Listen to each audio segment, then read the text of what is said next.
언제부턴가 환자들 사이에서 이제 그런 소문이 들기 시작한 거죠.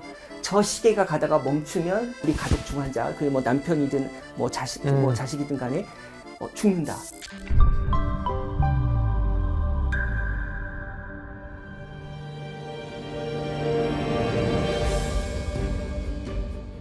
네, 교수님 오늘은 어떤 이야기인가요? 보통 이제 시계탑 또는 시계탑 건물 이렇게 이제 부르는 건데요. 예, 오늘 그 건물이 어떤 건물이고 또 그 유래라든가 여러 가지 뭐 아니면 에피소드들 다 모아서 소개해드리겠습니다. 화배양 씨 혹시 시계탑 건물 보신 적 있으세요? 그럼요. 그 분수 앞에 그 벽돌로 된 되게 고풍스러운 건물 있잖아요. 맞습니다. 저도 역사를 좋아하니까 아무래도 한번 와봤었어요. 사진 먼저 보실까요? 예, 이거는 서울 한복판에 믿기 정말 힘든 힘들죠. 그런 예. 사진이네요. 그 다음 사진 보시면은 요거는 한여름에 찍은 사진이고요. 이건 약간 서울 같긴 해요. 이제 요거는 뭐냐면 이제 앞에는 저 시계탑 건물이 있고 뒤에는 이제 서울대병원 본관이잖아요. 앞에가 1908년에 완공됐고 뒤에 건물은 1978년, 그러니까 70년 차가 나요. 신고의 조합. 예, 신구의 조합 맞습니다. 제가 그거 설명드리려고 요 사진 보여드려요. 그래서 그 뒤에 있는 그 덩치 큰 본관, 저게 13층짜리잖아요. 네. 그래서 마치 앞에 있는 그 시계탑을 이렇게 품에 안고 있는 것처럼, 보호하는 것처럼. 뒤에 있는 거 그런 약간 느낌이죠. 예. 병풍 같고. 병풍 같고, 그렇죠.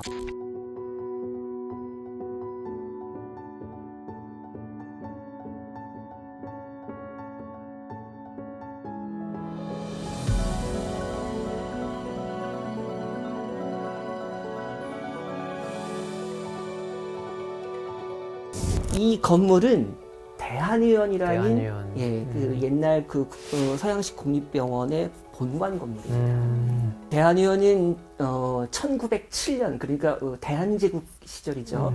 예, 그때 이제 그 정부가 만든 국립병원인데요. 아주 당시로서는 동아시아에서도 손꼽힐 정도의 어떤 그 규모와 최신 시설을 자랑하는 그런 이제 현대식 병원이었고, 어떤 역할을 했냐면 당연히 환자 치료하겠죠. 의학 연구하겠죠. 근데 저 때는 의과대학도 이 대한의원이라는 병원 안에 부속돼 있었습니다. 그래서 의학 교육도 했고요. 그다음에 또 하나 중요한 것이 뭐냐면 위생행정이요. 그러니까 저 때는 보건복지부란 개념이 그런 부서가 없을 때예요. 예, 그래서 이 대한의원이라는 이 중앙 국립병원에서 이제 위생행정으로 담당했고요. 그래서 이제 그런 공공의료, 그 빈민들이라든가 이렇게 공공의료 역할도 역시 대한의원이 이제 그런 역할도 수행했고요.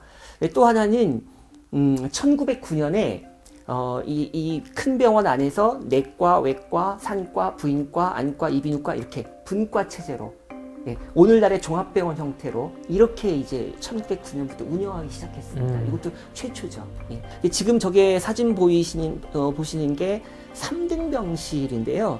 자, 몇 인실일 것 같으세요? 20인실? 그렇죠. 거의 그 정도 되죠. 16인실입니다. 16인실. 워낙 환자 수가 병실 안에 많다 보니까 이 오른쪽 끄트머리에 보면요, 간호 데스크가 아예 있어요. 지금 간호사 등지고 지금 보이죠. 예. 요거는 이제 그 시계탑 건물, 그렇죠. 수업하는 장면이에요. 예. 그래서 그 시계탑 건물의 2층인데요.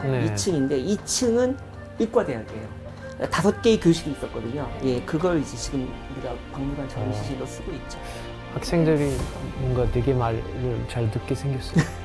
이 시계탑 건물이 건축 미학적인 측면에서 좀 특징이 있다면 어떤 게 있을까요?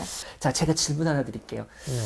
창문이 유난히 많고 창문이 커요. 왜 그랬을까요? 환기 때문에 균 환기도. 빠지게. 빛을 잘 받아야 약간 살균 효과도 있었을 것 같아요. 사실 저도 정답은 몰라요. 정답은 모르는데. 그럼 왜 물어보세요? 대답을 알고 싶어요. 들어보세요. 아마 확실할 텐데, 예, 맞아요. 아까 왜 균 빠져나가게 한다고 그 말씀한 건데, 마찬가지로 햇빛에 의해서 자연 살균 효과, 소독 효과. 이게 이제 왜냐면 수술도 하고 진료도 하는 곳이니까. 예. 그 다음에 저 건물의 또 특징이 뭐냐면 좌우 완전 대칭입니다. 그러네요. 예. 저게, 예, 완전히 반으로, 예, 접으면은 접혀요. 똑같이 접히죠. 예. 똑같습니다. 그 다음에 또 재밌는 게, 참 지붕 같은 데 보면은 주로 액세서리들이 있어요. 지금은 눈에 2개밖에 안 들어오는데 이것저것 많아요. 그리고 저 꼭대기 보세요. 저 지붕 꼭대기 보면 약간 저건 약간 이슬람 느낌이 그러네요. 나죠. 이슬람 예. 사원 같은. 예, 이슬람 느낌 나요. 그리고 또 아래로 내려오면요. 아래로 내려오면은 거기 현관의 그 아치 보세요. 아치. 사실 우리나라 이 아치형. 아치형 이게 사실 드물거든요. 없어요. 예. 그다음 그 위에 테라스 같은 테라스가 거네요. 있잖아요. 또 테라스가 또 이게 있죠. 뭐- 예. 그다음에 테라스가 있는 그 바로 위 한가운데 보면은 저거는 그리스의 신전들 모양, 예, 모양. 그래서 요게 그 다양한 양식들, 다양한 나라의 그런 것들을 다 한데 모은 건데 이게 1907년 당시에 저게 전 세계적으로 저게 유행했대요. 유해. 그러니까 저런 게 그러니까 이것저것 모아가지고 어떻게 보면 좀 모자이크식으로 짜집기해서 만드는 이 스타일이 그래서 이게 이제 미국에도 비슷한 건물이 있고 프랑스에도 프랑스에도. 예, 네덜란드에도 뭐 이렇게 혼재의 미학. 예. 그런데 그럼에도 불구하고 역시 또 이 건물의 가장 돋보이고 가장 인상적인 부분은 역시 저 시계탑 부분이죠. 저는 유럽은 못 가봤는데요, 아직. 근데 유럽에 시계탑이 굉장히 많다고 제가 사진을 많이 봤거든요. 네, 정말 많아요. 뭐 기차역에서도 굉장히 많고 아마 파리 여행하신 분이라면 한 번쯤 가보셨을 것 같은데 이 올세 미술관 있지 않습니까? 올세 미술관에 약간 좀 인스타 맛집, 정말 사진 찍기 좋은 그 시계탑이 있고 많이 본 것 같아요. 네, 정말 그리고 제일 유명한 곳은 라 콘시에르제리, 프랑스 최고 재판소에 거기는 정말 아름다운 시계탑이 있는데 거기도 관광객들이 이제 와서 앞에서 사진 찍고 그 다음에 옆에서 범죄들이 이렇게 수갑 채우고 이러고 있죠. 그렇다면 우리나라에는 시계탑이 없었나요, 교수님? 있었습니다. 요건 그림인데요. 예, 이게 우리나라 최초의 시계탑이에요. 요게 어디냐면 경복궁 내부입니다. 지금 경복궁 내부. 예, 경복궁에 시계탑이 있었다는 얘기가 있었는데 이게 이제 어느 순간 없어졌기 때문에 잘 확인을 못하고 그랬었는데 이 그림에서 확인할 수가 있어요. 이게 어떤 그림이냐면요. 사실 이제 우리한테는 참 그 분한 일인데 1894년 7월 23일 새벽에 일본군이 청일전쟁. 청일전쟁 그 와중에 일본군이 경복궁을 경복궁에서 침입해 들어와요. 네, 침입해 들어옵니다. 그렇게 해서 결국은 이제 고종을 이제 이제 감금하는데요. 일본군을 따라다니는 종군하다가 계속 그 군대의 움직임이나 뭐 여러 가지를 그리는 건데 그걸 그리다 보니까 저 끝에 지금 그 탑이 경복궁의 보이네요. 시계탑 저게 관문각이라는 건데요. 관문각 이름이 관문각이에요.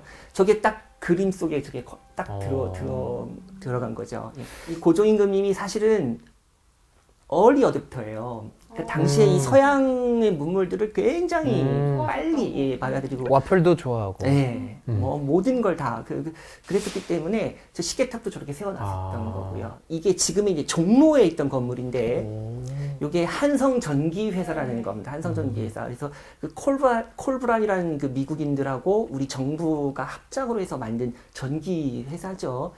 근데 이제 저 건물 옥상에 또 위에 보면 또 이제 시계탑, 있네요. 그죠? 요게 아마 2번째 시계탑이었을 거다라고 이제 추정하는데 이 건물도 물론 없어졌어요. 없어졌고 그 다음이 바로 이제 우리 서울대병원의 이 시계탑이에요. 대한의원의 시계탑입니다. 물론 다른 시계탑들이 그러니까 동년배가 되는 그런 시계탑들이 있었겠지만 이게 다 사라졌어요.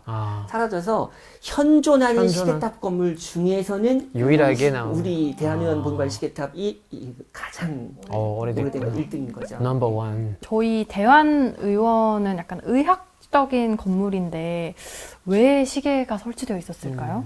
우선 첫 번째는 병원이니까 시계가 필요하죠. 뭐 수술을 한다, 뭐 진료를 받는다, 아니면 뭐 약국이 몇 시까지 운영하다가 문을 닫는다. 이런 게 다 시간 개념이 없으면 시간의 어떤 약속, 규율 이게 없으면은 병원은 아마 엉망진창이 되고 뭐 사고 나고 뭐 다투고 뭐 이렇게 되겠죠. 그런데 당시 우리 한국인들은 많이들 가난하고 또 근대화가 늦다 보니까 시계가 귀하잖아요. 시계 있는 사람이 별로 없죠. 그러니까 손목시계, 뭐 회중시계 있는 사람 별로 없어요. 그렇다 보니까 병원에 누구나 볼 수 있는 곳에 시계를 이렇게 이제 배치한 거죠.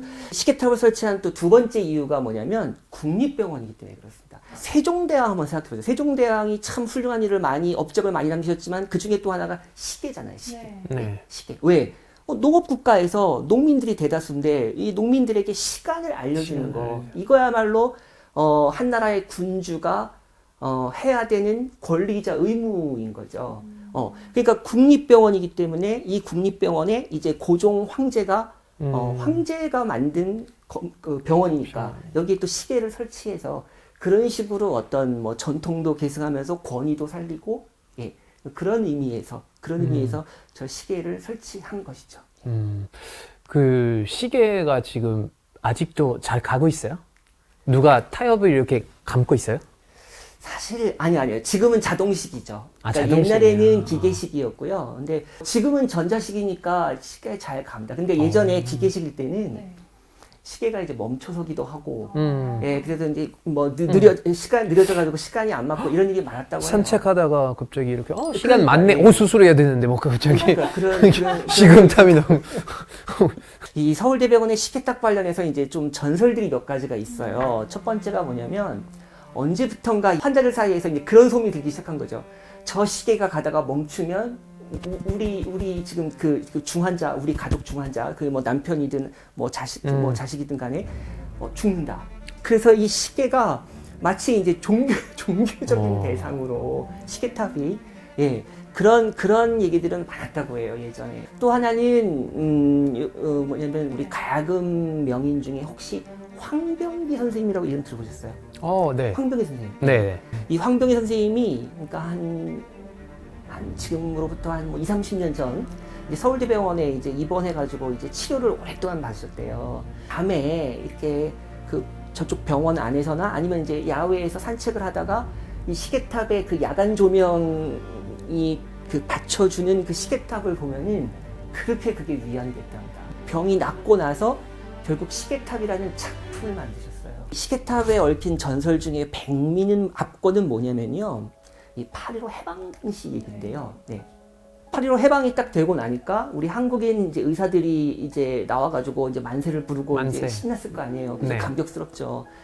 근데 그 순간에 웬 할아버님이 그 한복 그 두루마기에 뭐 그 갓까지 쓴 어떤 아주 연로한 그 할아버님이 나오셔가지고는 시계탑을 가리키면서 저 위에 올라가가지고 저거 뜯어내라고. 뭐래요? 막 소리 지르면서 빨리 올라가서 저 막 뜯어내라고. 그러니까 이제 우리 한국인 젊은 의사들은 뭐가 뭔지도 모르고 이제 하라고 하니까 일본 국기가 있어요. 사다리를 구해가지고 올라가서 그 종이가 뭐가 이렇게 있으니까 뜯어냈다는 거예요. 종이를 뜯어냈더니 진짜 저기 잘 보시면 태극 문양이 있네요. 그 전에 지웠을 때부터 이제 있었는데 이제 강점기 때 이제 가려진 거네요. 그렇죠. 이 증언이 굉장히 많은 분들의 회고록에 공통되게 나와요. 어느 한 분 얘기면 또 조금 또 의심쩍어 하나도 한데, 저 시절에 활동했던 우리 의사 선생님들 여러분들의 회고록에 많이 나온다.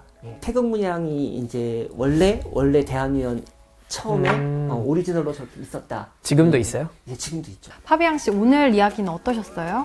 저는 사실 몇 년 전에 이 시계탑을 이제 보러 갔었는데 이 자세한 역사를 이렇게 알고 보니까 너무 흥미로웠고 나중에 이제 사계절마다 한 번씩 보려고 합니다. 네, 대한닥터 후 오늘도 시계탑 흥미로운 의학사 이야기로 찾아뵀는데요. 앞으로도 계속됩니다.